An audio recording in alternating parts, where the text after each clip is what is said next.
किसी भी मुल्क में महंगाई की क्या-क्या वजूहात होती हैं और उसके बाद जो हमारे यहाँ आईएमएफ की डील चल रही है। क्या आईएमएफ चाहता है कि पाकिस्तान में महंगाई हो और क्या पाकिस्तान में महंगाई कंट्रोल करना हुकूमत वक़्त की ज़िम्मेदारी है या फिर महंगाई के अगेंस्ट जो इक़दामात करने हैं वो किसने करने हैं? पाकिस्तान में बढ़ती हुई कीमतें जो हैं वो किसने कंट्रोल करनी है? चंद सवालात हैं, इनके जवाबात में मैं ये वीडियो बना रहा हूँ ताकि हमारे सामने चंद चीज़ें जो हैं वो अयां हो जाएँ और हम जो फ़ुज़ूल में एक दूसरे के साथ आर्ग्यूमेंट्स करते हैं, हम जो एक दूसरे पर गालम गलौच करते हैं, कभी हुकूमत को तनकीद का निशाना बनाते हैं, कभी आईएमएफ को गालियाँ निकालते हैं और इसी तरह से आपस में भी कभी गुत्थम-गुत्था हो जाते हैं। तो इसकी हकीकत क्या है? सारी वो आपके सामने रखूँगा ताकि नेक्स्ट टाइम जब भी कभी हम बहस करने बैठें तो हमें ये सारी जो हमारे सामने हक़ाइक़ हैं वो बिल्कुल हमारे सामने हों।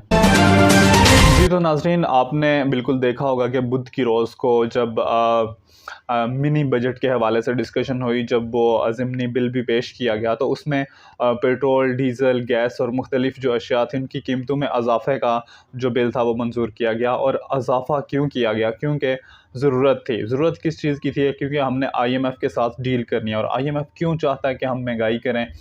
देखें, आईएमएफ ये नहीं चाहता कि हम महंगाई करें या फिर आईएमएफ ये नहीं चाहता कि पाकिस्तान के जो अवाम हैं, जो पाकिस्तान के गरीब अवाम हैं, उनको जो है मज़ीद मुश्किलात में डाला जाए। आईएमएफ ये कहता है कि आप अपने जो गरीब लोग हैं, उन्हें भी सब्सिडीज़ दें, लेकिन आप क्या करें कि जो आपने फ़ुज़ूल किस्म की सब्सिडीज़ दी हुई हैं, जिनका देना ज़रूरी नहीं है, वो आप ख़त्म करें। अब ये जो सब्सिडीज़ जो मैंने कहा फ़ुज़ूल सब्सिडीज़ हैं, जो देनी नहीं चाहिए थी, वो दी हुई हैं अवाम ने। कैसे? कि जो भी हुकूमत होती है, वो अपना तख्ता बचाने के लिए खुद हुकूमत की जो आमदनी है, उसका खसारा करती है और अवाम को सब्सिडी देती है। अब ऐसा ही कुछ हुआ जब इमरान खान साहब की हुकूमत थी। तो इमरान खान साहब ने एंड पे अपनी हुकूमत बचाने के लिए अवाम को सब्सिडी दी और उन्होंने आईएमएफ के साथ जो मायदा था वो तोड़ा। अब उसके बाद जो नई हुकूमत आई, पीडीएम की हुकूमत ने आते साथ ही जो वज़ीर ख़ज़ाना मिफ्ताह इस्माइल साहब थे, उन्होंने आईएमएफ के साथ फिर से बातचीत शुरू की और वो इस नहज पे पहुंच चुके थे कि आईएमएफ के साथ डील मुकम्मल हो जाए। लेकिन फिर इसहाक डार साहब आए। इसहाक डार साहब ने कहा नहीं, आईएमएफ कौन होता है, हम खुद से संभालेंगे। और फिर हालात इस नहज पे आ पहुँचे, पाकिस्तान बिल्कुल डिफ़ॉल्ट के करीब पहुँच चुका। तो फिर इसहाक डार साहब ने आईएमएफ के साथ ही डील की और आईएमएफ के साथ डील अभी चल रही है। और आईएमएफ जो है वो हमें कर्ज़ क्यों नहीं दे रहा? देखें, जब आप किसी भी मुल्क को या किसी भी शख्स को आप कर्ज़ा देंगे, आप किस शर्त पे देंगे? कि आपको जब ये यकीन हो जाएगा कि मुझे ये कर्ज़ा वापस मिल जाएगा। तो आईएमएफ को ये यकीन दहानी चाहिए कि जो हम कर्ज़ दे रहे हैं वो हमें मिल जाएगा। और वो यकीन दहानी कैसे मिलेगी? कि जब हुकूमत अपने बजट का खसारा कम करेगी, जब आईएमएफ ये देखेगा कि इस मुल्क का जो करंट अकाउंट है या फिर जो माली बजट है वो खसारे में नहीं है। अब जब हम ये सब्सिडीज़ छोटी जो पेट्रोल पे, डीज़ल पे, इन तमाम चीज़ों पे जो सब्सिडीज़ दी हुई होती हैं हुकूमत ने, वो इनको ख़त्म करनी होती हैं। अब जो अगला सवाल है कि क्या हुकूमत तयन करती है कि हमने क्या कीमतें रखनी है? इसका तयन करने के लिए जो रेगुलेटरी अथॉरिटीज़ होती हैं वो तयन करती हैं, जैसे नेपरा, ओगरा, ये जैसे तयन करते हैं कि भाई फ़लाँ चीज़ की कीमत अब क्या होनी चाहिए, जिस वैल्यू के मुताबिक हम ख़रीद रहे हैं, ख़रीद कर हमें आवाम को कितने में ये चीज़ बेचनी चाहिए जिससे हमें फ़ायदा होगा या फिर जिससे हमें नुकसान नहीं होगा।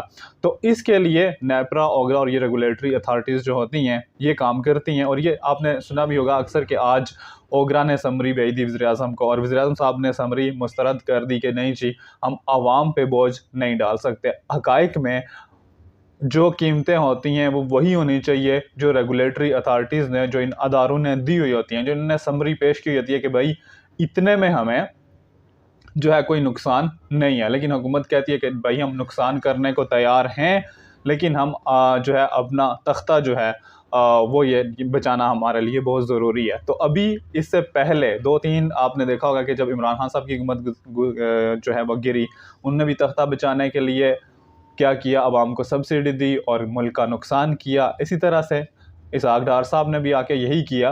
तो ये सिलसिला चलता गया। अब किसी भी मुल्क में महंगाई की जो शरह है उसका कैसे पता चलता है कि महंगाई इतने फ़ीसद हो गई है? तो इसके लिए सिंपली मैं आपको एक मिसाल देता हूँ कि आप एक टोकरी लें, जिसे आप यानी कि होता भी ऐसा ही है पाकिस्तान में और मुख्तलिफ ममालिक में ऐसा ही होता है। जिसे सपोज़ कर लें कि एक बास्केट है आपके पास, उसमें आपने मुख्तलिफ़ अशियाए ज़रूरी जो अशिया हैं वो आपने रखी हैं और उसको आपने भर दिया है। यानी कि उसमें आपने चीनी, दाल, आटा, चावल और ये तमाम चीज़ें आपने रखी हैं और आपने उसको भर दिया। फिर उसकी जो कीमत होती है, वो जो चीज़ें आपने भरी हैं, वो आपने टोटल की, यानी कि आपने वो कीमत अपने पास रख ली, अपने पास आपने दर्ज कर ली। फिर अगले महीने भी आपने वही टोकरी भरी, फिर आपने उसमें उसकी जो प्राइस बनती थी वो भी आपने लिख ली। इस तरह जो पिछले साल, इस साल और अगले साल, इस तरह से जब आप कंपेयर करते हैं तो आपको पता चलता है कि भाई पिछले मंथ जो मैंने एक बास्केट सपोज दैट 1000 रुपये की ली थी, इस बार वो बास्केट 1500 रुपये की बनी है। तो मतलब महंगाई 50% बढ़ी है। तो पाकिस्तान में जो महंगाई है वो भी आप जो महंगाई का पैमाना है वो बिल्कुल इसी तरह से तय किया जाता है। लेकिन इसमें कुछ और फैक्टर्स भी होते हैं, जैसे ट्रांसपोर्टेशन का हो गया, पेट्रोलियम का हो गया, मुख्तलिफ चीज़ों का। तो इनको मिला के तो महंगाई की शरह में अगर देखा जाए तो काफ़ी हद तक इजाफा हो चुका है। अब ये महंगाई को यानी कि एक हम कह सकते हैं कि महंगाई का एनालिसिस करने का तरीका है। तो अब क्या महंगाई कम कैसे हो सकती है? महंगाई का सलूशन क्या है? महंगाई कम कैसे होगी?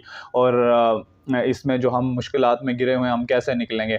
यहाँ पर एक ख़तरा ये है कि मुल्क डिफ़ॉल्ट हो जाएगा। भाई मुल्क डिफ़ॉल्ट हो जाएगा तो भी कोई क़यामत नहीं आएगी। बहुत सारे मुल्क ऐसे हैं जो डिफ़ॉल्ट पे हैं इस वक़्त, लेकिन वो स्टिल एग्ज़िस्ट कर रहे हैं। तो अगर पाकिस्तान भी डिफ़ॉल्ट कर जाता है तो वो एग्ज़िस्ट तो करेगा।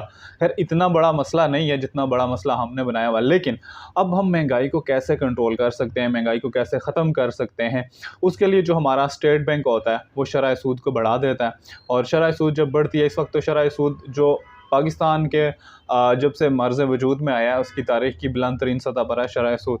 तो वो तो है, लेकिन इस पर जो बाकी अवामल भी जो अफेक्ट करते हैं, उनकी वजह से महंगाई जो है वो कंट्रोल नहीं हो रही है। अब महंगाई को, अब मुख्तलिफ लोग ये कहते हैं कि अगर एक तरफ महंगाई बढ़ रही है तो दूसरी तरफ आप उजरत बढ़ा दें, यानी कि तनख्वाहें बढ़ा दें। अब ये इसका प्रॉपर सोल्यूशन नहीं है। क्यों?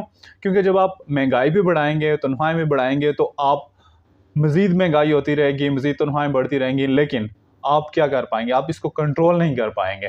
ये इसी तरह से बढ़ती रहेगी और कंट्रोल नहीं होगी। अब कंट्रोल करने के लिए आपको अपनी एक्सपोर्ट्स बढ़ानी है, कंट्रोल करने के लिए आपको मुख्तलिफ़ ऐसी चीज़ों से गुरेज़ करना है, यानी कि मुख्तलिफ़ ऐसी चीज़ों का बायकॉट करना है, उनके अल्टरनेटिव ढूँढने हैं, ठीक है?